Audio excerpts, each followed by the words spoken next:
अब उसके बाद क्या बताते हैं कि और भी वहाँ पूज्य स्थान हैं कि एक समय जैसे काल ने गीता ज्ञान देते समय श्री कृष्ण में प्रवेश करके कहा था कि अर्जुन तेरे दोनों हाथों में लड्डू, यदि युद्ध में मारा गया तो स्वर्ग जाएगा, और यदि युद्ध में जीत गया तो पृथ्वी का राज भोगेगा, आनंद करेगा, और तुझे कोई पाप नहीं लगेगा, मैंने सब मार रखे हैं, तू हो युद्ध के लिए खड़ा। उसको डरा धमका भयंकर रूप दिखा, तैयार कर लिया युद्ध के लिए। जब सारा महाभारत का नाश हो लिया, 18 करोड़ व्यक्ति मर गए लड़के कट के, और फिर उस युधिष्ठिर को बुरे बुरे सोपन दिखाई देने लगे। फिर श्री कृष्ण जी के उनके धार्मिक गुरु भी थे। दूसरे अध्याय के 7वें श्लोक में अर्जुन स्वयं स्वीकार करता, आप हमारे गुरु हो, मैं आपकी शरण हूँ, हमें जो ज्ञान यथार्थ ज्ञान हो वही बताइएगा। अब से जब श्री कृष्ण जी के अंदर काल नहीं था, जब दोबारा उनसे समाधान पूछने गए कि भाई कोई ऐसी क्यों, भाई की स्थिति क्यों होगी ऐसी, तब उन्होंने बताया कि तुमने जो महाभारत में, श्री कृष्ण जी ने बताया कि जो तुमने महाभारत में बंदूकघात किए थे, सेना मारी थी, वो दुख, वो पाप तुम्हें दुखी कर रहा, उसके लिए यज्ञ करो। और वो सारा कुछ कर लिया। फिर क्या कहा, जब श्री कृष्ण जी की भी मृत्यु होगी और अर्जुन उसे एक तीर मार दिया था एक शिकारी ने भगवान श्री कृष्ण के पैर में, तब ये सभी पांडव वहाँ गए। तब श्री कृष्ण जी ने कहा कि तुम मेरे शिष्य हो और मेरे रिलेटिव भी हो, मेरी एक बात सुन लेना कि तुम सभी जाकर के हिमालय में जाकर गल जाना, वहाँ तपस्या करना, जब तक अंत ना हो तुम्हारे शरीर का, तुम्हारे पाप नाश हो जाएंगे जो तुमने महाभारत में किए थे, बंदूकघात किया था। तब अर्जुन के मन में शंका आई कि पहले तो जब गीता ज्ञान दे रहे थे भगवान, आप कह रहे थे आपको कोई पाप नहीं लगेगा। फिर दूसरी बार जब हम भाई के समाधान के लिए आपके पास आए थे, इनको भयंकर सौपन आते हैं, सिर कटे हुए, शीश दिखाई, धड़ दिखाई देते हैं, हाहाकार मची दिखाई देती है इसको सौपन में, ये भयंकर दुखी होकर बैठ जाता है। तब आपने कहा था कि आपके ऊपर महाभारत में किए पापों का, उन हत्याओं का पाप है, यज्ञ करो। हमने यज्ञ भी कर ली। आज फिर आप कह रहे हो कि आपके ऊपर बंदूकघात का वो पाप है, हिमालय में जा करके तपस्या करके गल मरो। भगवान आपने ये क्या किया हमारे साथ। तब श्री कृष्ण जी ने कहा कि अर्जुन, ये सूक्ष्म वेद में लिखा है कि मुझे नहीं मालूम मैंने गीता ज्ञान दाता देते समय क्या कहा था, लेकिन अब मैं जो बता रहा हूँ ये करना पड़ेगा तुम्हें, और कोई विकल्प नहीं। इतना कह के प्राण त्याग गए। राज को अपने पोते को देकर परीक्षित को वो सारे के सारे वहाँ पहुँच गए जहाँ दास कथा दिखाने जाता है।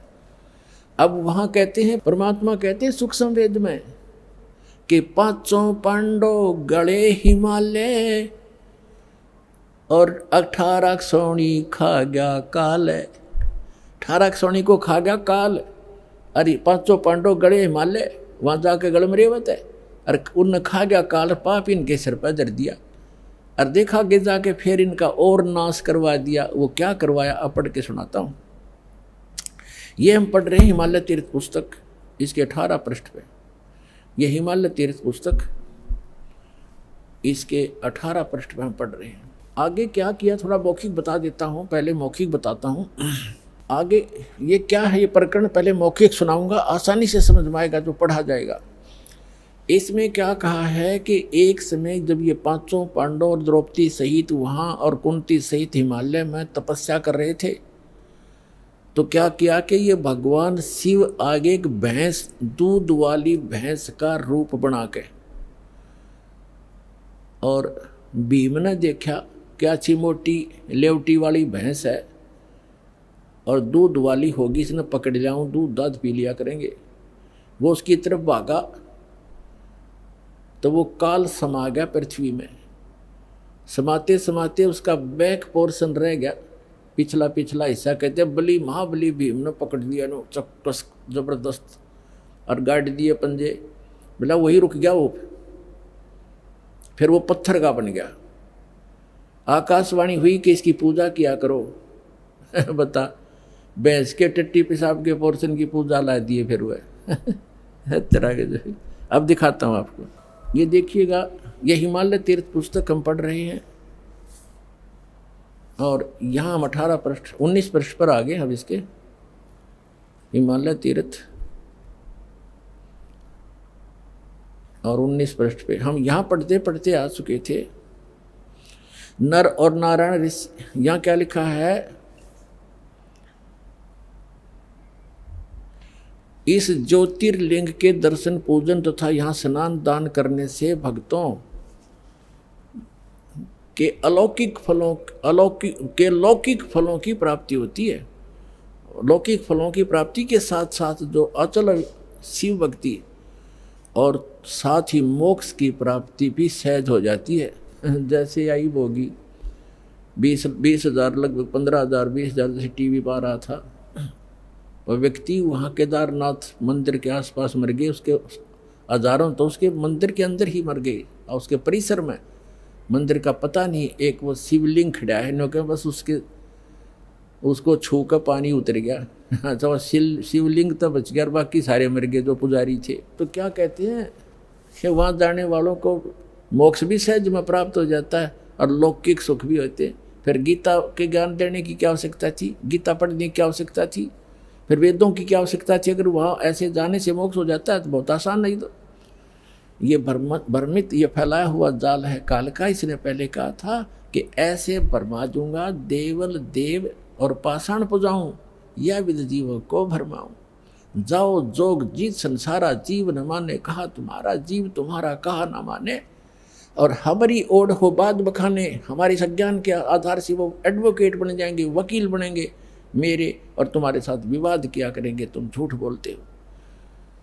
तो परमात्मा ने कहा था एक बार वो टाइम आने दे मेरा, और बिजली पिड्डी की जो ठीक मन रखी है उसने ठीक ना आने दे, फिर देखूंगा तेरे सारे ज्ञान और तेरे सारे समाधान फेल कर दूंगा, अपने बच्चों को अपना ज्ञान समझाऊंगा। अब जो दास आपको समझाना चाहता है, अब आगे इसमें एक और क्या पूज्य है वहाँ पर वो दिखाता हूँ। ये देखिएगा, हिमालय तीर्थ 19 पृष्ठ पे हम पुस्तक पे आ गए हैं। ये क्या बताते हैं, इसी प्रसंग में पुराणों में एक कथा आती है, हम यहाँ फिर से पढ़ते हैं।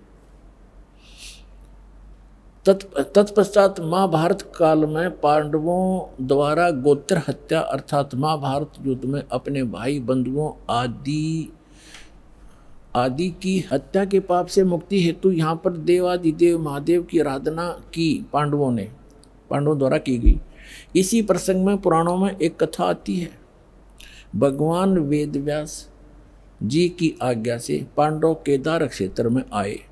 भगवान महिष यानी भैंस का रूप धारण करके केदार अंचल में घूमन फिरन लग गया, विचरण करने लगे। भीम ने भगवान शिव को मायावी महिष के रूप में पहचान लिया। अब ये तो लेखक की अपनी चतुरता है, उसने तन्नू देखा था कि अच्छा मोटा लेवा है और दूध बढ़िया देगी, इसने पकड़ लिया भाग के। वो गया था भैंस पकड़न और वो बन गया उसके सिर का दर्द। ये देखो रूप में भगवान शिव को, भीम ने भगवान शिव को मायावी महिष भैंस के रूप में पहचान लिया। वे ऐसा जानकर भगवान शिव महिष रूप में पृथ्वी में समा ही रहे थे कि महाबली भीम ने दौड़कर उनका पिछला भाग पकड़ लिया। पांडवों की भक्ति से एवं विश्वास को देखकर भगवान शिव ने उन्हें साक्षात दर्शन दिए। आ गया काल प्रकट हो गया फिर।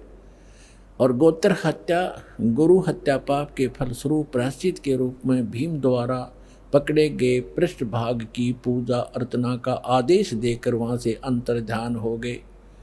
पृष्ठभाग ने शिला रूप धारण किया, पत्थर बन गई। फिर वो पिछला भाग जो पांडवों द्वारा पूजित हुआ वह तब से आज तक पूजित है।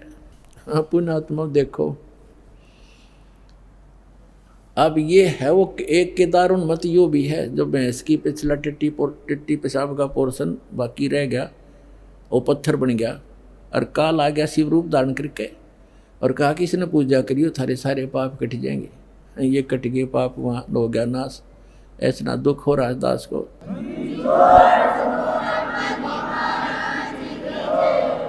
अब ये केदार कैसे बने थोड़ा ये दिखाते हैं। देखिए आज तक पूजित है भीम द्वारा पकड़े गए पृष्ठ भाग को पूजा अर्चना का आदेश देकर वही अंतर ध्यान हो गए। पृष्ठ भाग उस भैंस का पिछला हिस्सा टट्टी पेशाब का पोर्शन ने शिला रूप धारण कर किया, जो पांडवों द्वारा पूजित हुआ और वह तब से आज तक पूजित है।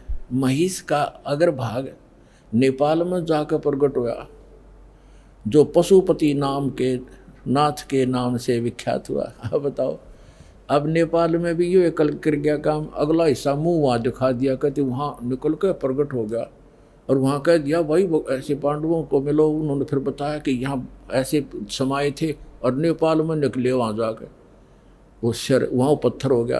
अब वहाँ एक मंदिर बन गया पशुपति नाथ का, वहाँ लाग गए पूजा करने। कोई बात, ये काल का फैलाया जाल है सारा। नेपाल के अंदर जो जाते हैं श्रद्धालु पूजने के लिए, ये भी वही काल का जाल है। आगे देखो, वो पशुपति नाथ से विख्यात हुआ नेपाल में। फिर क्या बताते हैं, भैंस के अन्य 4 भाग क्रम से तुंगनाथ में बाहु, रुद्रनाथ में मुख और मध्य महेश्वर में नाभि, कल्पेश्वर में जटा। इस प्रकार केदारनाथ को छोड़कर महेश रूपी यानी भैंस रूपी भगवान शंकर के अन्य 4 भाग केदार क्षेत्र में प्रतिष्ठित हुए। केदारनाथ सहित ये स्थान 5 केदार नाम से विख्यात हुए। ओए होए होए होए, ये पर भी लेन जात है दुनिया, हमरा ज्ञान किने ना सुनिया।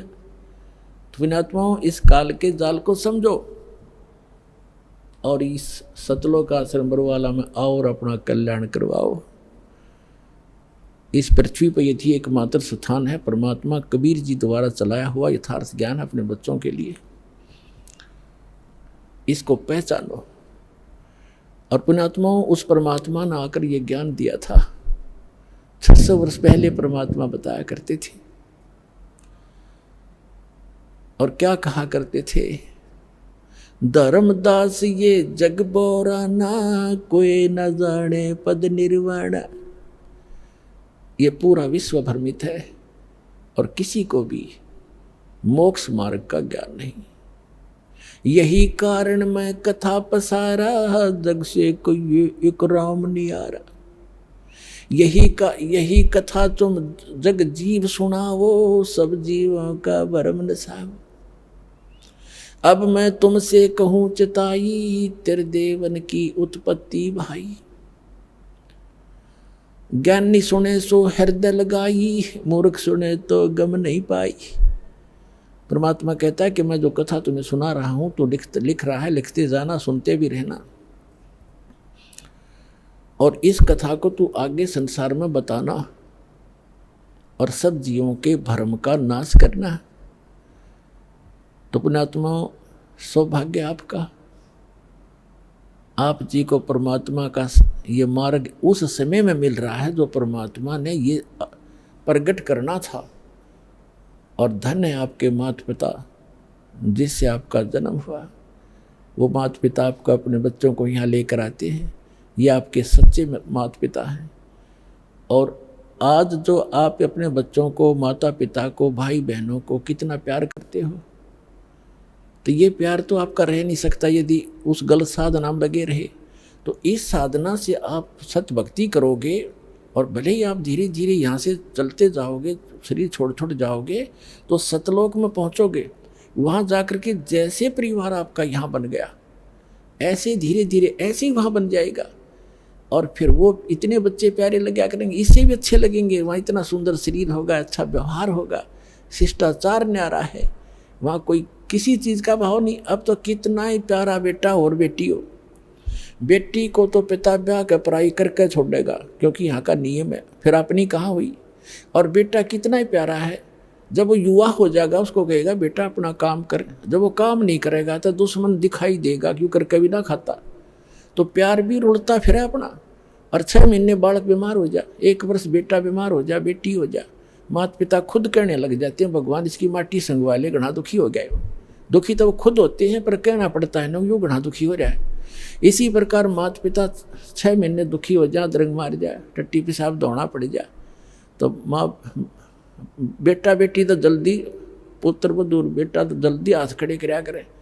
तो ये प्यार यहाँ का नकली है भाई, सथाई नहीं है। ठीक है, ममता और ये शिष्टाचार यहाँ भी हमने बनाए रखना पड़ेगा। और इस भक्ति से फिर आपको ऐसे अटैक नहीं होंगे। अधरंग पैरालिसिस भी हमने देखा, यहाँ नाम लेने के बाद कईयों का क्रम अड़ गया, पैरालिसिस हो गया और तीसरे दिन चालन लाग गए। बताओ, वो दुख भी टाल दिया भगवान ने। तो ये ऐसे सुख देगा, आप यहाँ भी सुखी रहोगे और सतलोक में सदा अमर स्थान पाओगे।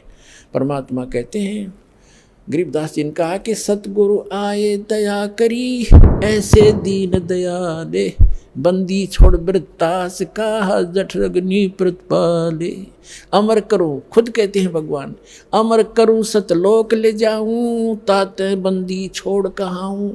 बंदी छोड़ हमारा नामम, अदर अमर हमारा अस्थिर ठामम। हमारा अदर अमर स्थान है। ए स्वामी सृष्टा में सृष्टि हमार तीर, दास गरीब अदर रहूं, अवगत सत कबीर। भजन करो उस रब को, जो दाता है कुल सबे का। उस परमात्मा की भक्ति करो पुण्यात्माओं, और समझा है तो सिर धर पाओ, बहुर नहीं रे ऐसा दाव। बोलो सतगुरुदेव।